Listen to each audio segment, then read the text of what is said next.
Hi guys, welcome back with me again in this channel. On today's tutorial, I'm gonna show you how you can make a before after video in CapCut.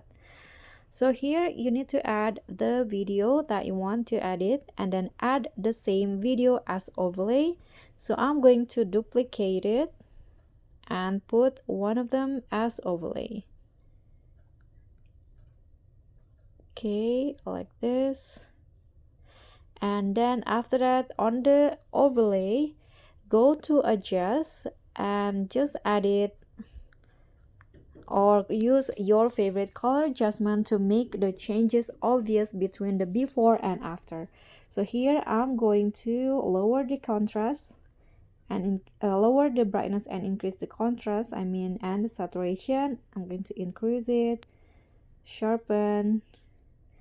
Then I'm going to add some filter maybe, so you can just choose which one. I'm going to go with this.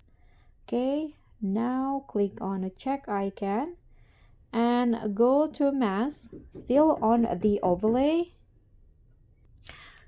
Okay, so on the masking, choose the horizontal and rotate it vertically like this to negative 90 degrees. Okay, and then drag the masking to the left to the edge of the video and click on invert.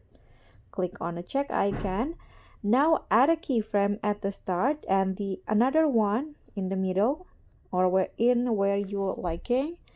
And after that, on the second keyframe, go to mask again and drag the masking to the right like this to the end. Okay, click on the check icon. You can add grabs to make the transition smooth. Click on the check icon, and this is the before and after video. So that's all for me. Thank you so much for watching. Don't forget to like, comment, and subscribe, and also click on the thanks. Bye.